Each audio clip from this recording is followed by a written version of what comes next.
எல்லாம் ரெடி. சேஃப்டிக்கு ஒரு லோக்கல் கையும் கூட்டு வந்திருக்கிறேன். வா கிளம்பலாம். டேய் வால்யூம் இருக்கு எங்க இந்த ஹெல்ப் ரிசர்ச் இதெல்லாம் கேட்டுட்டே இருந்தேன். என்னங்க நான் அந்த கேமரா கொஞ்சம் திருப்பி காட்டுங்களேன். ஒருத்தர் சப்போர்ட்டுக்கு வச்சுட்டு உட்கார்ந்திருக்காருங்க இவரு. ஆஹா திருப்பிட்டாங்கய்யா, திருப்பிட்டாங்களே. திருப்ப வேணாங்கறீங்க, திருப்பிட்டு கேள்வி வேற. மகாபாரதத்துல வனப்பறவை அப்படின்னு வனப்பிரவேசம் அந்த மலைக்கு மேல வெட்டுறது ஏதோ ஒரு முந்தைய வழிபாட்டு வடிவம். அது சிக்கந்தர் சான் சொல்லி இப்ப இருக்கக்கூடிய அந்த பக்கத்து யார் எடுத்தது? சமீப காலம் வரைக்கும் பழனிக்கலாம் மச்சக்காடு எடுத்து இது முருகனுக்குள்ள தான் வருது. இப்ப இடம் பண்டாரர்களுடையது. சமயத்துக்கு அவர் ஆரம்பத்தில் ஆதரவாக இருந்தாலும் பிற்காலத்தில் அவர் அதை மறுத்து விட்டு போயிட்டாரு.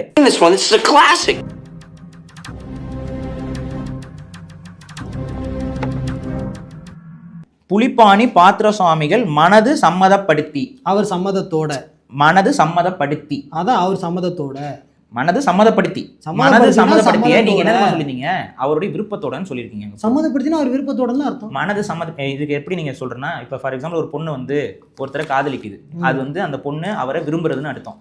இப்ப அந்த பொண்ணோட அப்பா அம்மா அந்த பையனை காதலிக்காதம்மா, நான் ஒரு வேற இடத்துல வந்து உனக்கு கல்யாணம் பண்ணி வைக்கிறேன் அப்படின்னு சொன்னா அது அந்த பொண்ணை சம்மதப்படுத்துறது, ஒத்துக்க வைக்கிறது, அனுமதிச்சா அது ஒத்துக்க வைக்கிறது.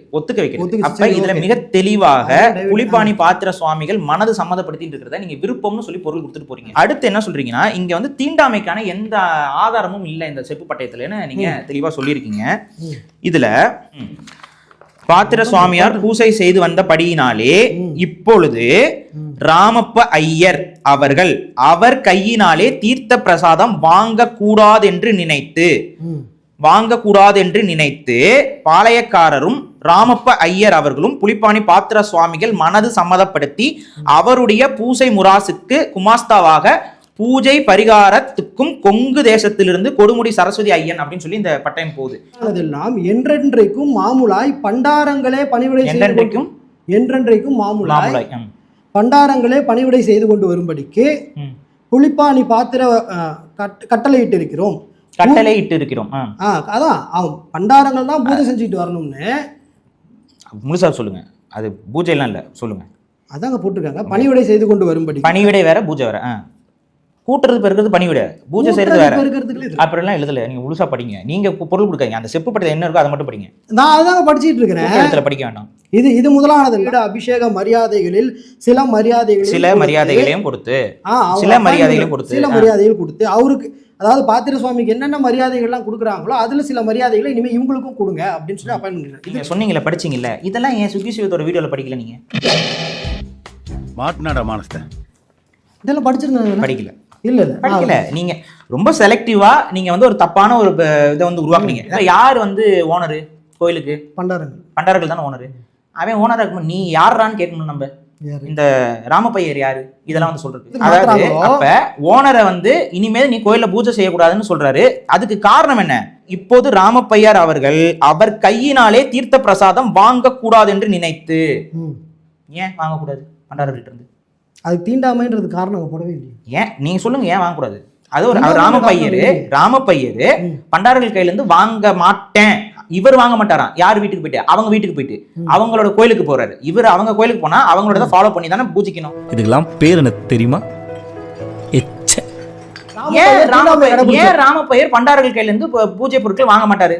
சரி, ராமப்பையர் காரணம் சொல்லுங்க நான் கேக்குறேன். ராமப்பையர் தீண்டாமையை கடைபிடிச்சார், அவ்வளவுதான். ஆமா, ஓகே, கடைபிடிச்சார். ராமப்பையர் தீண்டாமையை கடைபிடிச்சார், அவ்வளவுதான். ஆமா, ஓகே, கடைபிடிச்சார். இதுல பண்டாரம் தாழ்ந்த ஜாதினே அவங்க தீண்டத்தகாதவங்க, அதனால அவங்க கையால திருநீர் வாங்க கூடாது அப்படின்னும் இல்லீங்களா? இவ்வளவு பூஜை பண்ணவரு எந்த கம்யூனிட்டினே இதுல போடல. அதெல்லாம் ஒண்ணு எழுதலங்க. கீரை குழம்புக்கு சைடு டிஷா கிரீம் பிஸ்கட் வச்ச மாதிரி இவர் ஓட்டுன பிட்டுக்கும் இதுல இருக்கிற கண்டென்ட்டுக்கும் சம்பந்தமே இல்ல. வாய் மட்டும் இல்லனா நாய் தூக்கிட்டு போய்டும் நல்லா. பொம்பளைய சாடியா கடிச்சு ஒத்த கூட தோஞ்சு போறாங்கடே. சரி, இப்ப அடுத்தவர் என்ன பண்றாருன்னா, சொந்த இடம் இவங்களோடது, அது இவருக்கும் தெரியுது, இவங்களே அந்த பட்டயத்துல சொல்றாங்க. அப்படி இருக்கும் பொழுது கூட சில உரிமைகளை மட்டும் இவங்க வச்சுக்கணும்னு ஏன் சொல்றீங்க? அது கட்டளை இடுறீங்க. இது கட்டளை. ஏன்னா அன்னைக்கு அரசாங்கம் அவங்க கையில. சோ ராமப்பையன் நினைச்சா என்ன வேணாலும் பண்ண முடியும். அன்னைக்கு வந்து புலிப்பாணி அவர் வந்துட்டு நீங்க சொல்வதை ஏற்க மாட்டேன்னு சொல்லியிருந்தா என்ன நடந்திருக்கும்? புலிப்பாணி பண்டாரத்தாருக்கு என்ன நடந்திருக்கும் யாருக்கு தெரியும்? அவங்க உயிரோட வந்தனால இருக்குது. அவர் வந்து அது ஒத்துக்காம போயிருந்தா என்ன பண்ணிருப்பாங்கன்னு யாருக்கு தெரியும்? அதே மாதிரி நாட்டார் தப்பு செய்த காரணத்தால் சேதுபதி படபடத்தான் நாட்டார் நபரையும் அதுல ஆட் பண்ணிருக்காங்க. சரிங்க, நான் என்ன கேக்குறேன்னா, ஆல்ரெடி ஒருத்தர் பூஜை செஞ்சுட்டு இருக்காரு. அவர்கிட்ட போயிட்டு பூஜை சாமான் வாங்கிட்டு அவாட்டுக்கு சாமி கும்பிட்டு போறது தானே பக்தி. அங்க வந்துட்டு உன் கையில இருந்து நான் வாங்க மாட்டேன், எனக்கான ஒரு 4 கொஞ்சம் பேரை கொண்டு வருவேன், அவங்க தான் இனிமேல் பூஜை செய்யணும். ரெண்டாவது, நீங்க இங்க இருந்து பணி செய்யணும்னு கட்டளை போடுறாராம். அவன் வீட்டுல அவன் வேலை செய்யறதுக்கு நீ யாரு கட்டளை போடுறதுக்கு? கேட்டு செய்யறதுக்கு எதுக்கு இவங்களுக்கு சம்பளம்? கேட்டு செய்யறதுக்கு எதுக்கு இவங்களுக்கு சம்பளம்? உங்களுடைய நோக்கம் வந்து தீண்டாமை கடைபிடிக்கிறாங்க. கடை பிடிச்சிருக்கீங்க. Okay done. இல்லைங்க. Okay done. இல்லைங்க. Okay done. என்னையா இவன் அதல பாதாளத்தில் இறங்கி விட்டான். இப்படி தெரிந்திருந்தால் இவனுக்கு ஓலையை அனுப்பியிருக்க மாட்டேன். சுத்த மானகட்ட மன்னனாக இருக்கிறான். காக்குது. இல்ல ஏய் குலகார பையன் மவனே, உன்னைய பத்தி நான் கூட என்ன நினைச்சுக்கிருந்தேன். நீ உடம்பு சீப்பாளா வந்திருக்க. போடா மூஞ்சி லட்சக்கா துப்பிடுவேன். இந்த பட்டயத்தை ஏத்துக்கணுமா? ஏத்துக்கலைன்னா இது ஏத்துக்கிட்டா என்னன்னா நம்ம காசியில இருக்கக்கூடிய காசியில போயிட்டு புனிதத்தை பெறக்கூடிய நன்மை வந்து சேருமா இந்த இவங்க சொல்றதை ஏத்துக்கிட்டா?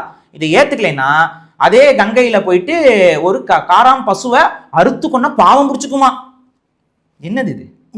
அப்ப வெளிப்படையாவே தீண்டாமைக்கான ஒரு ஆதாரம் இது. சொந்த வீட்டுக்கே வந்து இனிமேல் இந்த வீட்டுக்கு நீ வேலைக்காரன், உனக்கு ஒரு சில மரியாதை கொடுத்துருவா, நீ வந்து கதவை திறந்து விடு, கதவை சாத்தி விடு, இந்த கூட்டுற பெருக்கெல்லாம் நீ வேலையை பார்த்துக்கோ, இது உன் கட்டளை, இனிமே பூஜை எல்லாம் இவங்க தான் பண்ணுவாங்கன்னு சொல்லிட்டு போறது எவ்வளவு பெரிய ஒரு அராவடித்தனம். இந்த அராவடித்தனத்தை வெளிப்படையா பண்ணிருக்காங்க. ஆனா நீங்க அதை அப்படியே மறைமாத்தி வச்சிருந்தீங்க. சுகீசன் பாவம் அவரை போட்டு அடிச்சு வச்சிருந்தீங்க. சோ இது ஈஸியா நீங்க பார்த்து படிச்சுக்கோங்க. ஏன் மேனிபுலேஷன்? நான் அதை சரி நான் அது மேனிபுலேட் பண்ணிருக்கீங்க. மேனிபுலேட் பண்ணிருக்கீங்க. சரி மேனிபுலேட் அதுக்கு மட்டும் சொல்லிருங்க. இப்ப ராமப்பையர் ஏன் பண்டாரத்தோட கையில பூஜை வாங்கல? தீண்டாமை கடைபிடிச்சான்னு சொல்ல வரீங்க. ராமப்பைய திண்ணமை கடைபிடிச்சாருன்னு அவ்வளவுதான். தீண்டாமை கடைபிடிச்சான்னு சொல்ல வரீங்க. ராமப்பைய திண்ணமை கடைபிடிச்சாருன்னு அவ்வளவுதான் விஷயம். சரியா? அடச்சி படுத்தே விட்டான் ஐயா. வாருங்கள் போவோம்.